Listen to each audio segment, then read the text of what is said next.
Hello, everyone. A very warm welcome to this live virtual session. I'm Usmani from People Matters, and I will be your host for today. As we embark on a new HR journey this year, Gartner's latest research has highlighted that organizational culture will remain one of the most critical priorities for HR leaders. This is not surprising given the indelible impact culture has on employee engagement and, most importantly, productivity. Culture and work are intricately tied, so it becomes important that your people feel aligned to the larger mission and vision and recognize how they are part of the big picture. And so, continuing with our endeavor to provide actionable thoughts to our community, People Matters, in partnership with Agrivia HCM, presents this exclusive session, which will delve into length on the very critical topic of the Culture Blueprint for 2024, strengthen connection and collaboration with HR Tech. It is with great excitement that I would like to welcome our expert panelists who have joined us today. We first have with us Divkiran Kathuria, Global Director Talent, Seagate Technology. Divkiran is a seasoned industry leader with nearly 2 decades of experience in management, consulting, digital transformation, and product management, particularly in HCM. Recognized internationally, she holds awards such as the Economic Times Emerging Leaders League and Asia's 100 Women Power Leaders.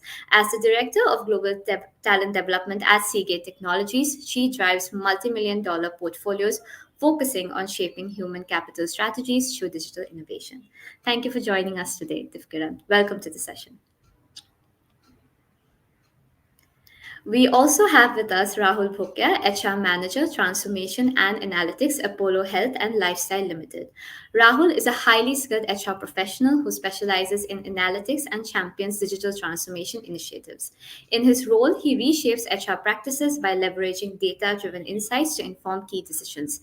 His proactive mindset, strategic approach, and commitment to meaningful change makes him a driving force in advancing organizational efficiency and employee experience. Welcome to the session, Rahul. Thank you for joining us today. We also have with us Amit Mayekar, lead HRBP Carrot Lane. Amit is a seasoned HR professional with 15 plus years of experience and an active OD practitioner and promoter. Welcome, Amit. It's a pleasure to have you here with us. Thank you for joining. And finally, I would like to welcome Yashveer Singh, Head Marketing and Associate Director Sales, Akrivia HCM.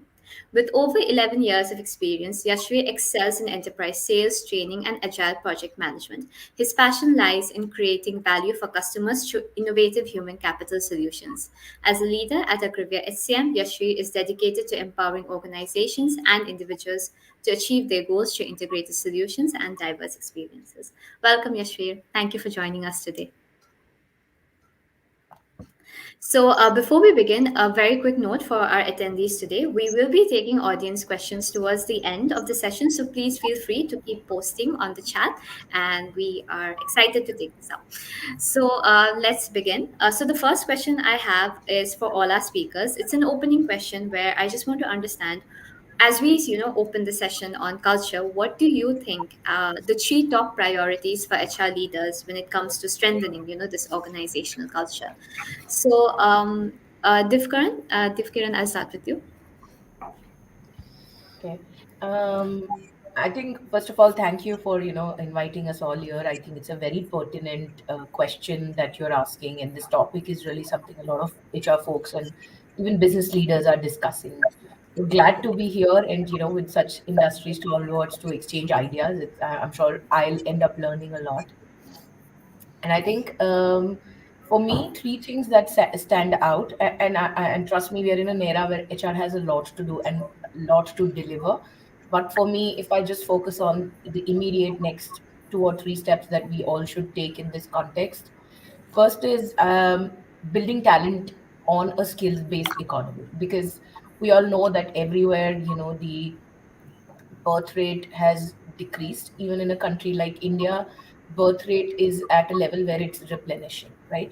Which means within 5, maybe 7 years, approximately by 2030, everywhere in the world, we will be facing a talent shortage. And while India does have a lot of resources, it's also not going to grow. It is still going to be delayed maybe by 10 years, but it is going to be there. So I feel like HR leaders should work with the exec team and stakeholders across the business to evaluate the current company culture, assess what are the potential gaps or opportunities, especially in the future fit or future skill realm, and that will help them create a strategic plan to align the culture, the values, and the goals with that demand, right? And within that, to ensure that you are a skill based economy, you would have to prioritize continuous learning and development for everyone, including HR professionals. Sometimes we tend to ignore ourselves, right? Not just for everyone, but for ourselves, using technology and data to identify these essential skills, map candidates with those skills, and foster a collaborative and adopted work environment, which will all really contribute to what we like to call org agility. So the whole org is agile to react to whatever is there in the future, there in the market. Second, I think using technology to enhance employee experience, which, if you look at some of the research, they're saying is going from employee engagement to experience to now employee involvement. They want to be involved, right? So use tech to reach to every employee that you have, understand them better, and use this technology to make it all more human, right? Focus on the human of the human resource. And it's not just about just automating or controlling everything, but it is to enable more direct, more deep engagement with employees, support their well-being, mental health, empowering the whole person and not just the job, right? So that's one. And I think another aspect very important for culture is really ensure that you are leading by example. The whole leadership needs to be trained and held accountable, so we are the ones modeling the desired culture and values for the organization instead of just standing there and teaching. So I think being accountable for employee outcomes and not just KPIs, whether it's engagement, retention, performance, and standing up as a leader and walking the talk is what I think should be the top three focus. Thank you. Thank you so much for sharing that. I think those were, great points, skill-based economy, agility, improving employee experience, and also leading by example. So now I'll come to you, Rahul, your thoughts on this, the top three priorities. Thank you, Asmani, for inviting me to this session.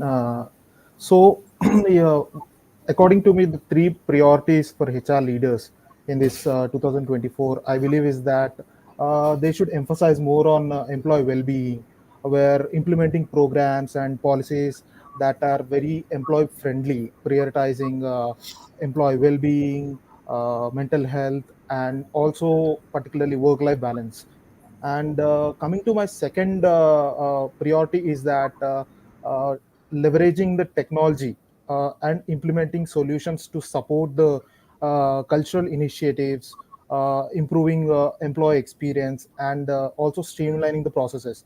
Uh, Augment such solutions where that strategize with the organization goals, vision, and values.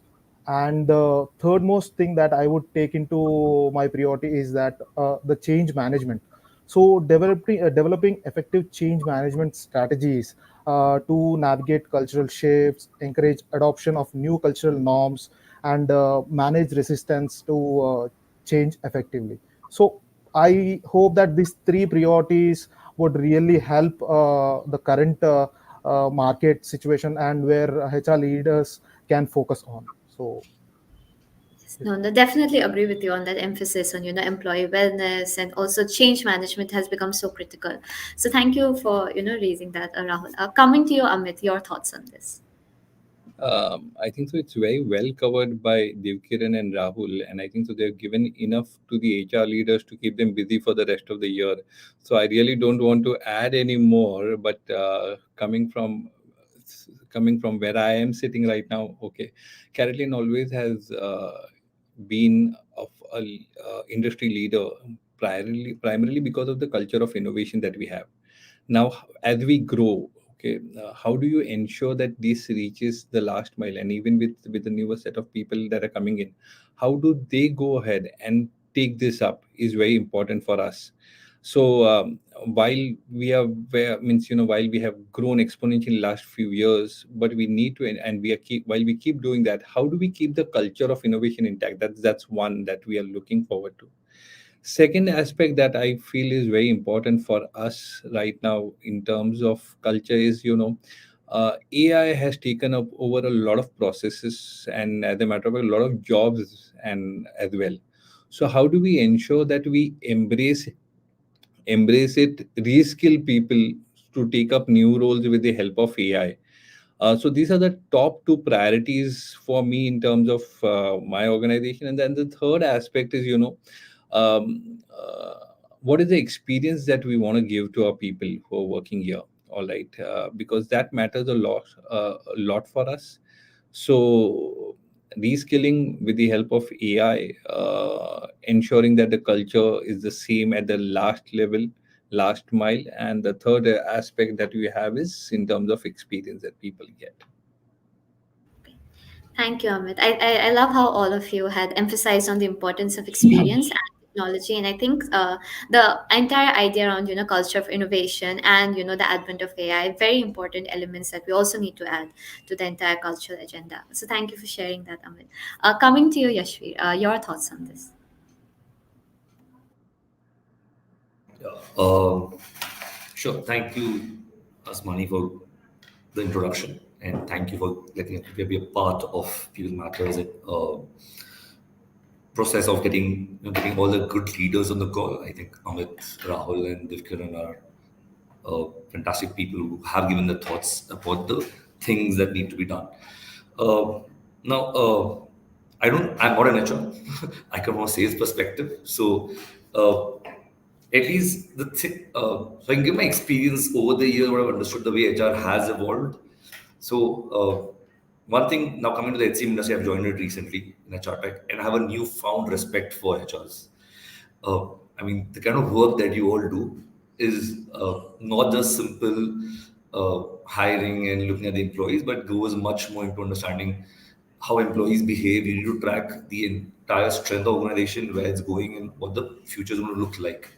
So, keeping that in mind, I'll say one important thing that today's managers or leaders have to look at is being more sympathetic and empathetic towards people's problems. I think that is somewhere with technology or with uh, with copying the other cultures that we're trying to forget that part. But I don't think that should go at all, because that drives a lot in the company.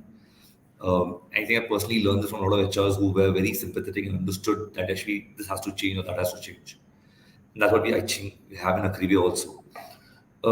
The second priority I think we should be looking forward to in August is being transparent with employees. That goes a long way in developing the culture and the trust that people have with you, right? Because they are spending about 1/3 or 2/3 of the day in the organization working for you, and not being transparent the way things work will have a major impact. Last but not the least, I believe all of them actually focus on that is upskilling the talent that we currently have and building a future roadmap of what things will be required, because the skill set that all of us have today will be redundant in the next 5 or 6 years, especially with AI coming in. I think it's a great tool to have in the organization, but we also have to figure out how do we use that tool and upskill everyone in the organization that work becomes more simple. So I would say these three priorities, at least from my perspective, will help us out. Definitely, definitely. Completely agree with you on that, Yashvi. Thank you, for giving us a different picture and, adding more important elements to this conversation, especially from the lens of empathy, which is so essential for leaders today. So with this, I want to come to you, Divkiran, and I want to ask you from, your particular experience at Seagate. How have you witnessed, organizational culture directly impact business outcomes?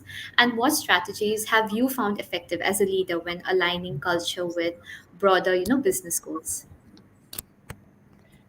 Thank you, Asmani. I think a little bit about Seagate before we answer that, because here we are all from different fields, and a slight variation may be there, but then at the end of the day, some commonalities will also be there. So Seagate is a hard disk manufacturing company. So while our tech is extremely complicated, it's nanotech, and if it gives you any view of what we do, out of the 113 or so elements on periodic table, a hard disk has about 51 or 52. So it is that complicated. A lot of material is not easily available. But then, even though it is a very deeply tech, it is also manufacturing. We have more manufacturing specialists and engineering specialists than we have, corporate folks. So it's a little bit of a different environment when you are in manufacturing, but at the same time, a couple of things that really have stood out for us, and I'll take you back to our values which drive our culture, is the three I's, which is innovation, inclusion, and integrity, right? And in this case, for example, I think Amit also touched upon the importance of innovation, right? If you don't innovate, you'll not be able to survive something so high tech yet so manufacturing oriented, and where you need a lot of technical, like niche tech talent. So that's one value that has driven a lot of things in our culture, right? To give you another example, our latest product in the market, which is Mosaic 3 Plus, is built on a completely different technology. It is heat assisted magnetic recording, and it took 20 years to get there. In the world where we are living in the world of Google and Facebook, where it takes where we as product managers talk about fail fast, do something in 2 weeks, release it to your customers, test it, and you have some feedback in 1 month. We're talking about 20 years of technology in making. So uh, this cannot happen without employees being engaged, employees feeling like they are working for something with a bigger purpose, for coming together really as a family. Like, we do have folks who have stuck around each for 10 years, 15 years, 20 years, 44 years also, some of them, right? So I think for us, a couple of things that stand out is really the employee engagement and productivity, and the cultural nuances that are there. So for example, we have a factory in Thailand, couple of them actually, another one in Singapore, in US, in Springfield, Ireland as well. And each of these you know factories have a different culture because they're in a different country, they have different kind of people working there, and our value of inclusivity really drives that. So we ensure that there is a positive organizational culture that fosters uh, a good balance between this engagement and productivity. The reason I am saying productivity is because it's a manufacturing unit, right?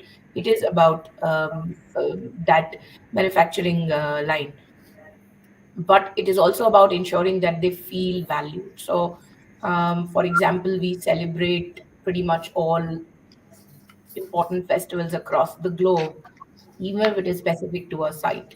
We make it a point to inform people on what it really means. It doesn't matter if it's a US holiday, if it's a Thai holiday, if it's a Indian holiday.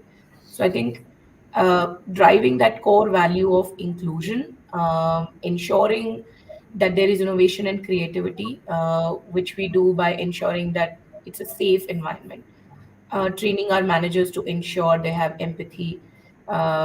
Again, a side note on this, I really feel empathy is something that can be cultivated. So we have trainings on empathy, how to, talk to your teams about even the hard topics, right? Having that clarity in communication. I think that all sort of really helps drive the culture. And this year, for example, two of the big things we are looking at is continuous learning and development. So we want to build the culture where everybody wants to grow, learn, and stay with the company, right? Because as you see, the newer generations, millennials as well, are more focused on instant gratification, if I can say that, right? I want to grow now, I want to learn now, otherwise I will move to a different company. How can you become that company where they have that opportunity internally, where it's not just about demanding that I want to grow, but letting them have the key to that car of growth, if I can say so. and grow. So continuous learning and development is one thing we are learning at, and having that culture. How do we get there? And the other is the focus on being AI fit. I was in a panel yesterday, and the topic was saying, uh, is AI fit? Is AI ethical? And all of those questions. Everybody's saying, should we adopt AI? Will it help us? But I think my perspective is, are we AI fit? So I think making our employee base AI fit, or understanding what AI, whether it is enterprise level or whether it is at personal level, are we fit to use AI properly? I think so. Those are the two things we are also looking to build in the realm of innovation and creativity again. And I think some of the other places which will really, and these are like probably known, but attracting a new client, retaining our top talent is always going to be a realm which is really, really dependent on the culture. To give you an example of some of the friends that I work with, I know it is within Seagate. I know in a couple of other companies that I have worked with as a consultant, or even as an employee. I know for sure that even if you double their salary, they will not leave, because that's the power of culture, right? If your organizational culture is so strong that it is offering everybody the flexibility to be themselves, and I don't mean the work flexibility in terms of hybrid or being on site, but just being themselves, being allowed to bring their true self to the table, being able to speak up when they need to, share ideas without feeling like they'll be put down, or there's no place for their ideas and their voice there. If we can build that culture where they don't just feel valued, but they feel like the work they are doing is impactful, right? For example, we are very clear in our communication in terms of what our organizational goal is, where we are going, why we are doing what we are doing, because we feel like data is the currency of today, and everybody should have access to store and manage their data in a cheaper way, not very expensive. So what's the impact that your work is having? I think if we can do that, we are kind of driving and making that business impact. Thank you for sharing that, Dufgren. I think I like how all encompassing you were in your answer. We were focusing on inclusion, engagement, and also you're talking about that entire element of being AI fit as new technologies emerge on the scene, while talking about creating the safe environment for employees to truly thrive in. So thank you for sharing that. Amit, I'll come to you with the next question, and I wanted to ask from your lens on what is the intersection between organizational culture and business outcomes, and could you share from your experience your insights on how culture influences various aspects of organizational success. Okay, how culture influences organizations. That's a good one. Okay, let me tell you two maxims that go around here very often. First one being, once a carrot learner, always a carrot learner. So generally, it is known that we will experiment a lot. We will try to innovate a lot. We are absolutely okay with in case if things don't work out. Be it our designs, be it our technologies. Some of them have been absolutely great. They have really hit the roof. Some of them have not really worked very well for us, and we are absolutely okay with that. So the kind culture that we have is over here that you always keep innovating, even if it feels that's absolutely okay. And they are the failures are lessons in itself. And the other one that we have over here is that there are more experiments happening here than most of the research labs in the country. So you'll at every nook and corner, the culture of innovation is there. So this is this has been the way right from the other inception days of Carrotline, where you always keep on trying new. A lot of success that we have, as one has been to we owe it to the small experiments that we conducted, and they have really really hit well. So what we started off, thinking of Carrotline as an online place where we'll sell jewelry, to what you see right now. Okay, with 265 stores in all possible channels where you can go ahead and buy jewelry. We have changed a lot, and this primarily has been possible only because of the culture of innovation that we have with us. And so, all our all our success that we have, we can attribute to that one aspect is the culture of innovation. Now this has percolated down to almost all employees. They go ahead and talk the same language. The openness that is there, the transparency that is there, the acceptance that is there. So I have seen it firsthand in terms of how it works well. And at the same time, I also seen where people are a little hesitant in my earlier stints in various organizations that I've heard of. Um, how that can be means not being open, not being transparent. How does that hamper the organizational growth as well? So I've seen both the sides of the spectrum, and I can't say any more in terms of uh, culture will go ahead and be it will be a far more important thing than any of those AI tools that come out there. Thank you for sharing that. I really liked how you linked, that entire culture that, CaratLane has of experimentation and innovation, and how that, feeds into this entire uh, where everybody is part of that, purpose and that mission. So thank you for sharing that, Amit. Rahul, I'll come to you. And since, you come from the healthcare sector, which is, very fast paced and very dynamic. So could you talk about how that, fast paced nature influences the role of culture at Apollo? And could you share some insights also how you have, successfully navigated and implemented change initiatives to achieve that desired culture at Apollo? Okay, so just diving into the question, I'll just brief out what our company does. So Apollo Health and Lifestyle, which is the largest healthcare company providing facility services into primary care and secondary care, where we take care of mother and child care through Apollo Cradle, and we also have Apollo Fertility, Apollo Dialysis, Apollo Sugar. Apollo clinics, and dental. Like we have spread it across all the other healthcare facilities that are very much important in the to the people as well as in the market. So I'll break down your question into two parts. So how has healthcare industry influenced the role of culture? So there are several factors to it. The first factor is that adaptability and innovation. In healthcare, we it is very much important to cater with the high advanced technology treatments and patient care practices that are changing rapidly. So, a strong organizational culture that values adaptability and innovation is essential for healthcare organizations to stay current with the industry trends, by adopting new technologies and responding effectively to evolving patient care needs. The next one would be like patient centric focus. So the primary focus of healthcare organizations is patient care and the outcomes. In such a dynamic environment, a culture that prioritizes patient centricity is very much crucial.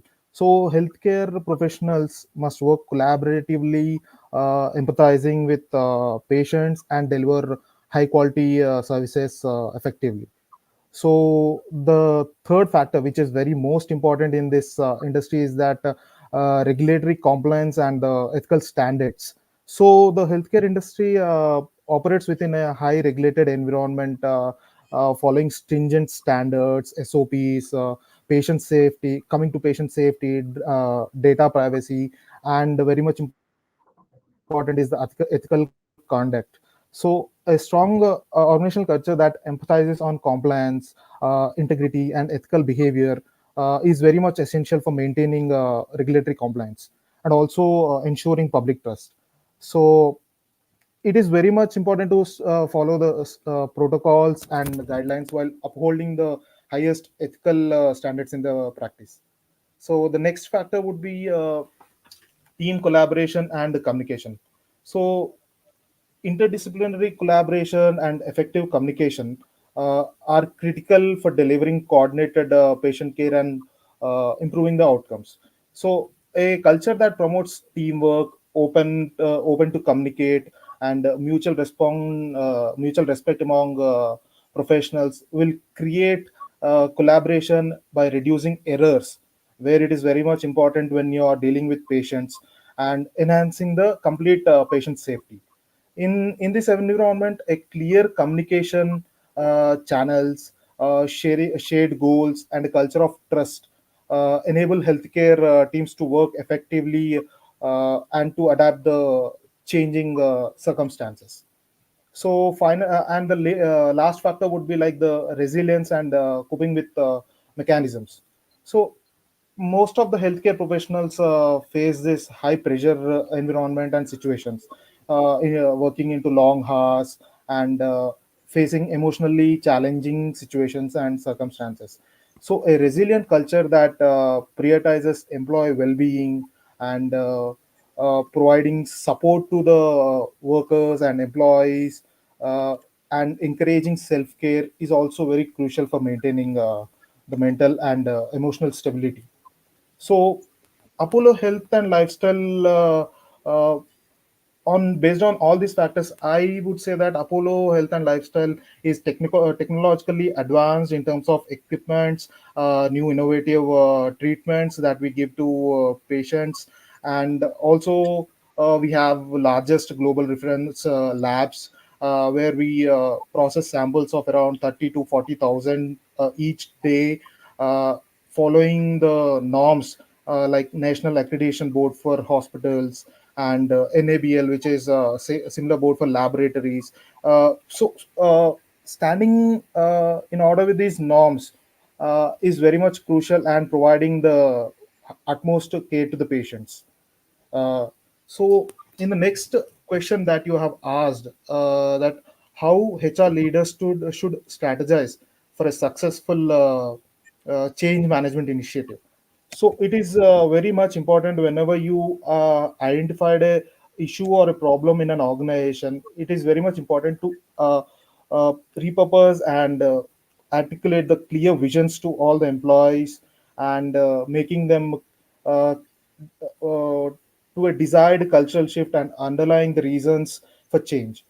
Articulating a compelling vision that aligns with organization's goals, values, and strategic objectives. So it is very important to define why the change is really required and what impact that can bring to the organization as well as employees. And also engaging leadership. So it is very important to cultivate the support from the organization leaders uh, to drive the cultural change. So leaders set the tone and serve as a role model for all the desired behaviors for employees in an organization. So, engaging leaders in an early stage will communicate the importance of their involvement and empower them to reshape, champion the cultural transformation. And the other thing is that communicating openly and transparently. So once effective communication is essential for building environments, building awareness, generating enthusiasm, and addressing concerns during the change initiatives. So keeping employees informed about the rationale for change uh, to get the expected outcomes, and the role in the complete processes. So encouraging open dialogue and soliciting feedback, addressing questions uh, to the employees with transparency and empathy would really help in this case.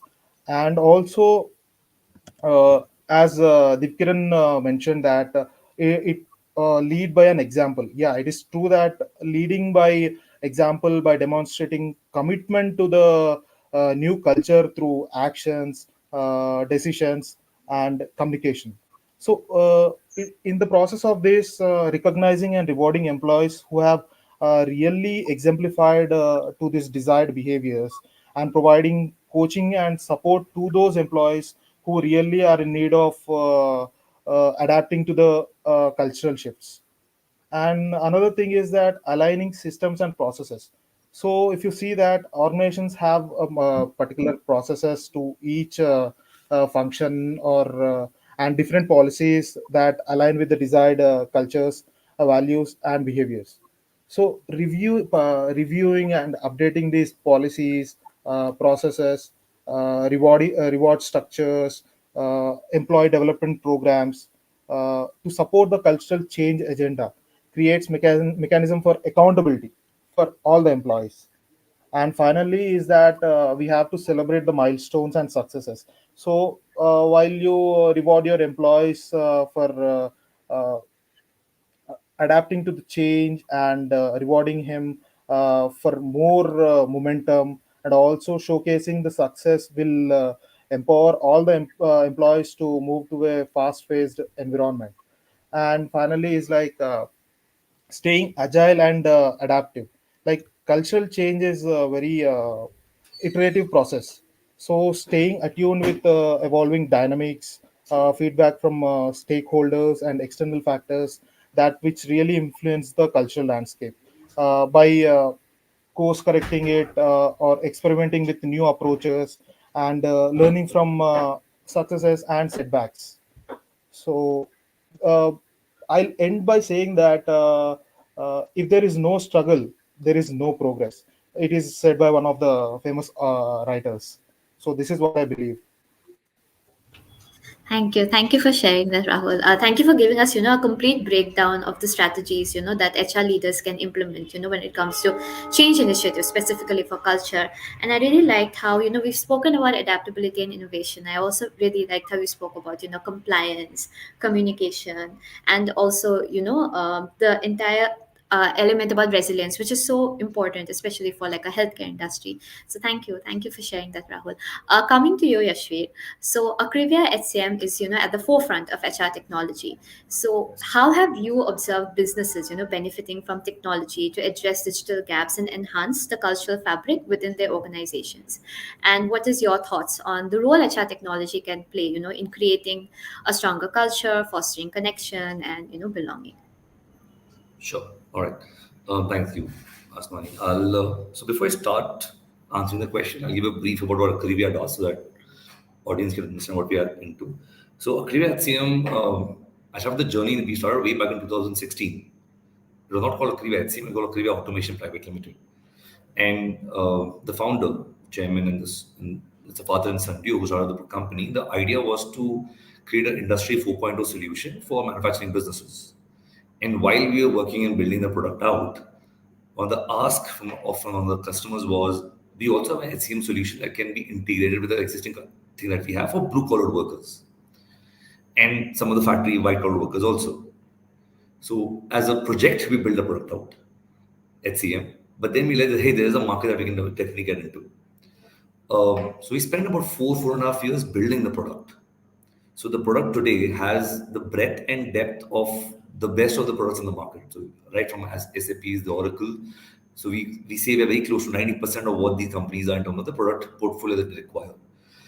So now how do we back this claim up? Hey, we've gone that far in these 4 years, right? The kind of team that we have at the back end, it's about 400 plus engineers and product managers who've built this out. So the kind of configurations that we have in the system, the flexibility that we provide to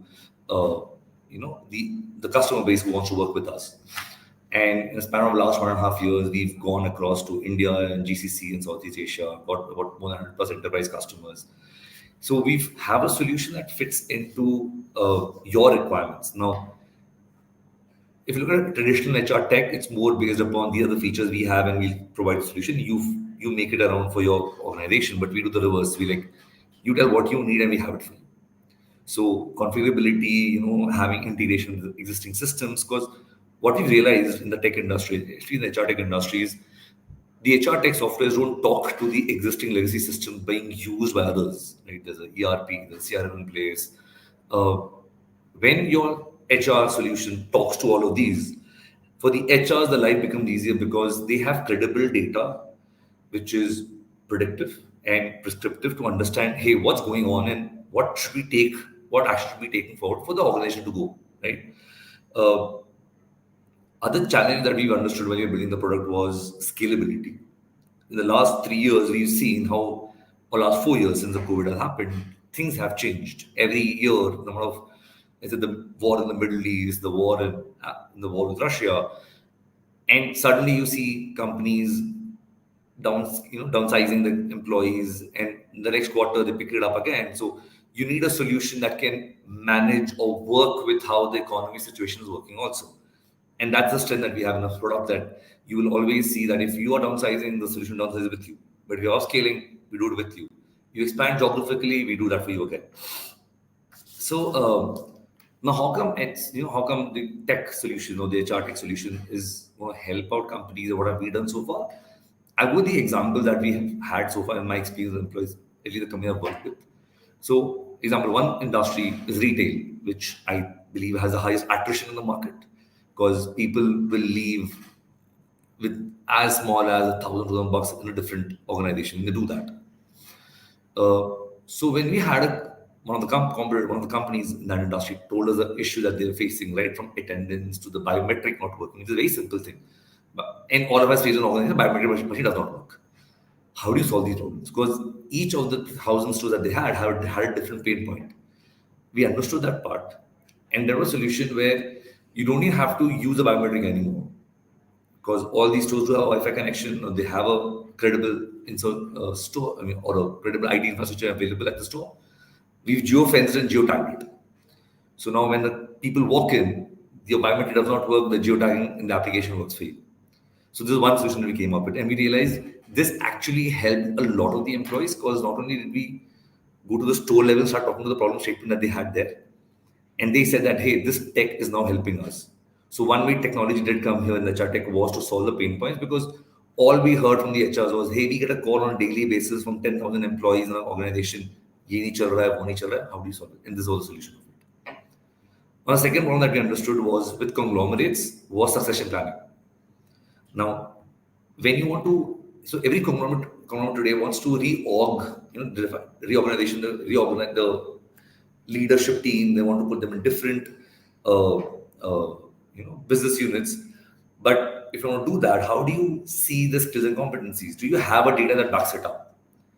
And I'm sorry, but a lot of the organizations that we spoke to did not have that. They had no data which went back even 2 years ago or a year ago as to what leader was doing in what role and what ready to perform. So you have to ensure that your skills and competencies along with your performance management is linked together. This is where we stepped in with them, worked on a solution that we told them, hey, HCM does offer that. Today's HR tech that we have for you does it. It links your skills and competencies, so you know whether the organization will happen, who goes where, and it helps these guys out. So that became another case study for us. Similarly, I will give an example of a hospital that we work with. Now, I know doctors have egos. I come from a family of doctors. I'm the only engineer there. And I know the egos that they have. Like, I will not punch in. I'm a senior consultant. I'm a HOD. You go around doing what is required. I will not do it. And we said, fine, we'll solve the problem for you. Doctors don't want to punch in or use an ID card. Good. All of them come in a car. We'll scan their number plates. So the guy, the moment he comes in, we scan his number plate, his written is logged in.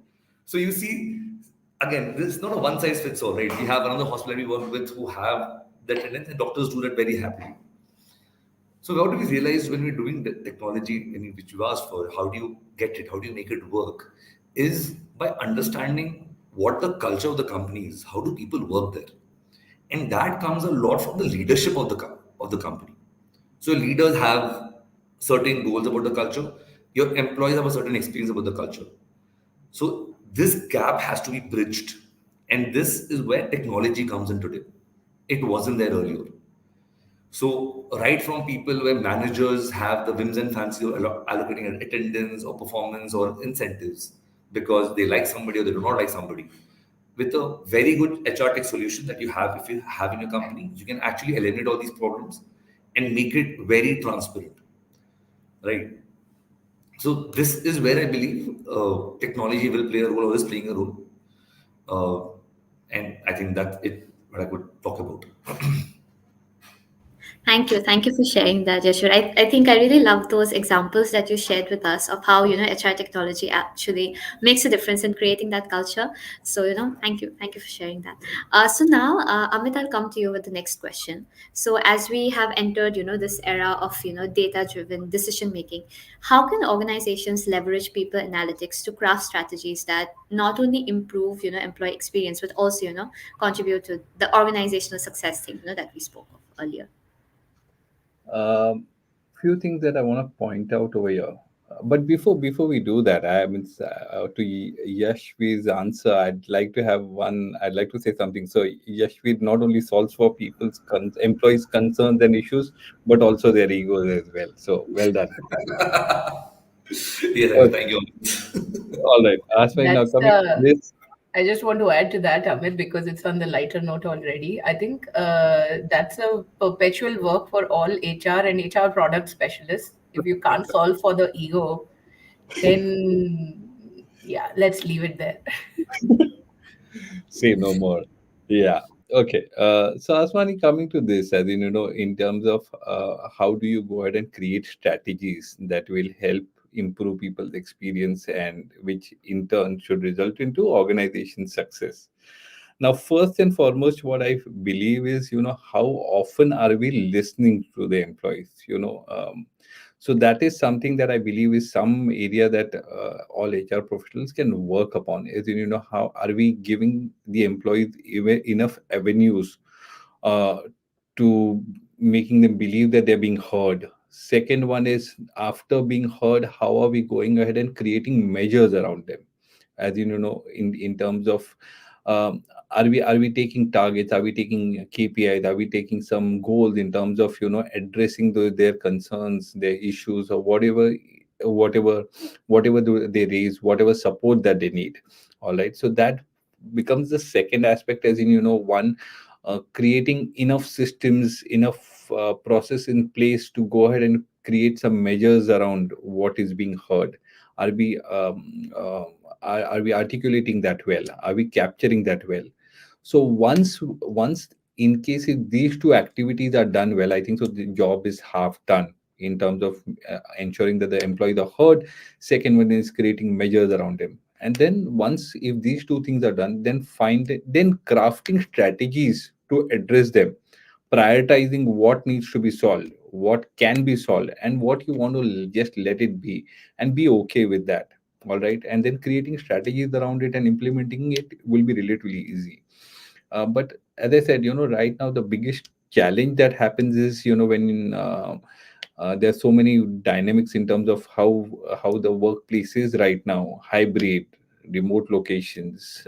Some people are struggling in to getting employees back to workplace, and we hear ultimatums are being given by the organization. So in this kind of environment, how do we create a place where the employees are heard and try to solve for them? That I believe will help us go ahead and create a very nice environment for people to thrive, to grow, and which happy employees will result into you achieving your L1 goals, you are achieving your top line and the bottom line as well. So the key job for human resource professionals, which I believe very firmly right now, is to ensure that they are hearing the employees enough. Thank you. Thank you for sharing that, Abid. So, Divkiran, I'll move to you. Since we are, falling short on time, I'll mix up, the question I have for you, and I will bring in the audience question as well.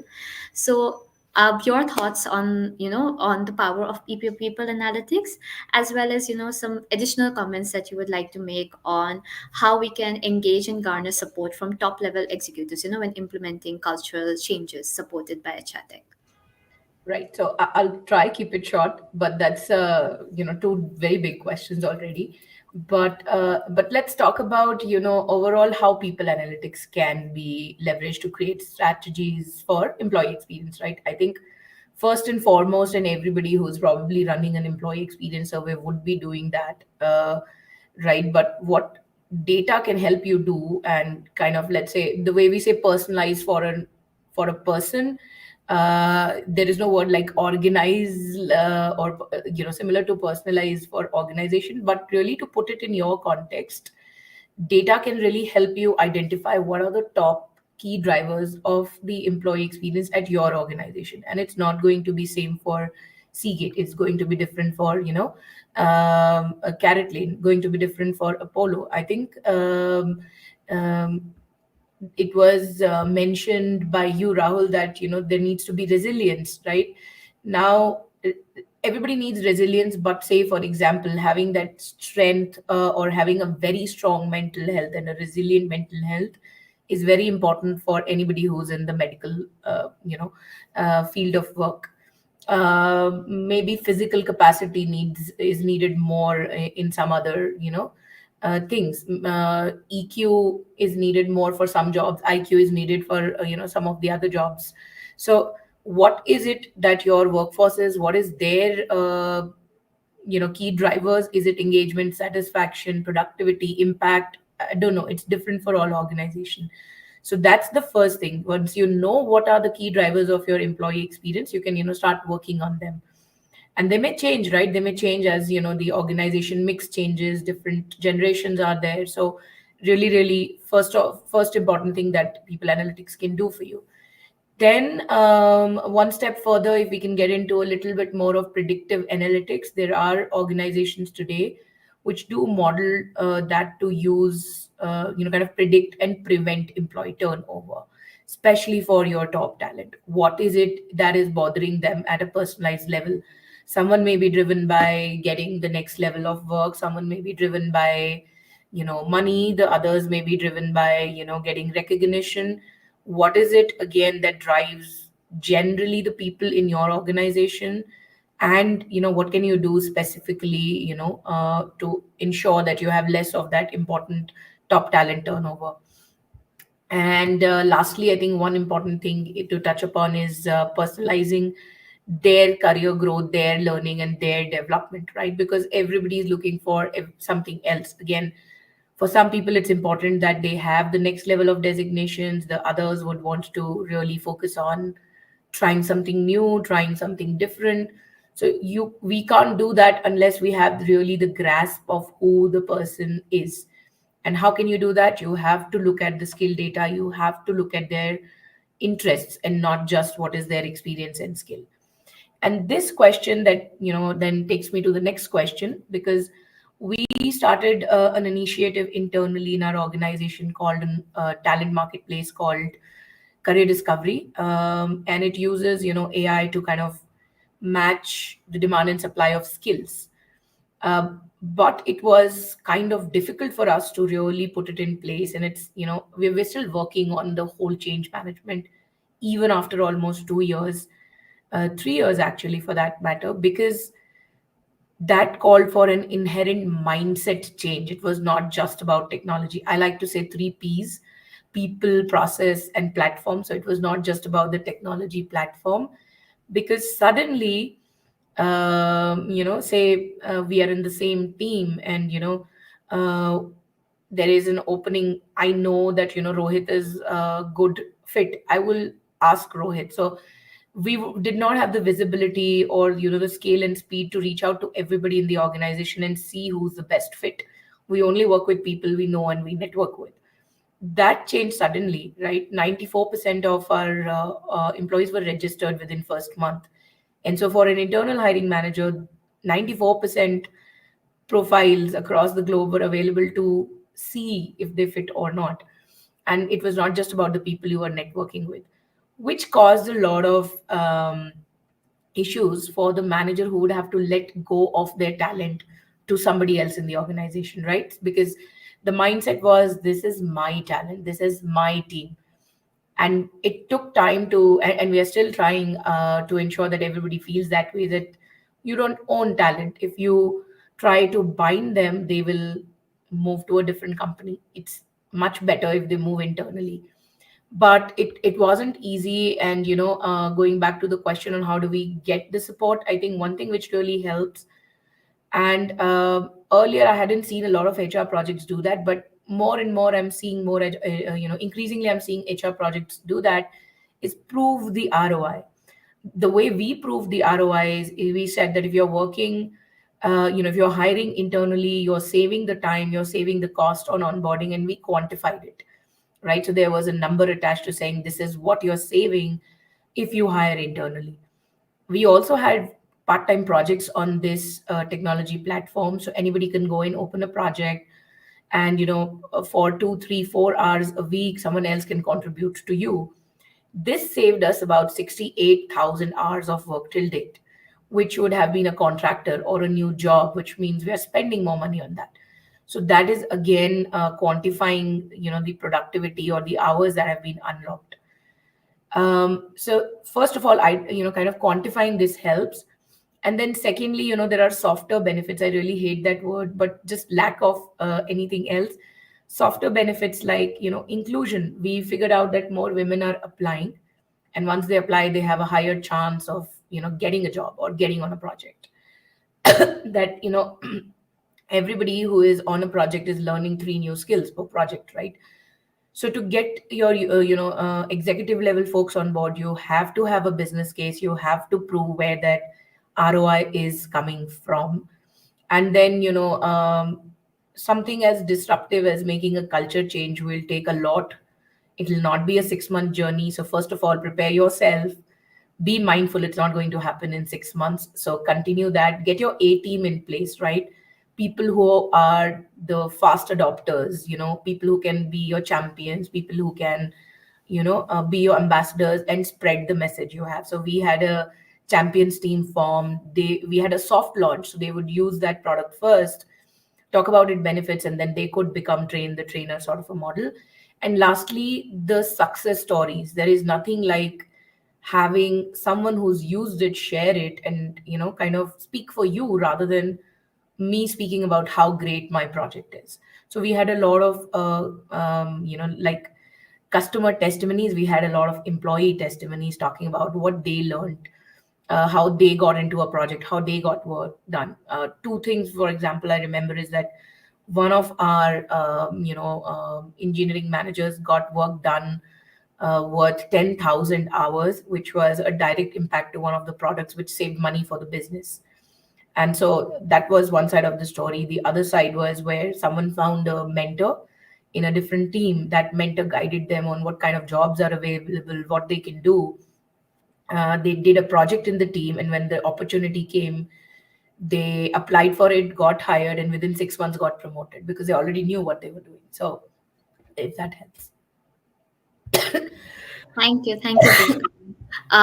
Rahul, I'll come to you with the next question and just want to get, your, quick take on what are some recommendations for organizations, to navigate the balance between the need for, accelerated digitization and preserving the human touch in their cultural initiatives.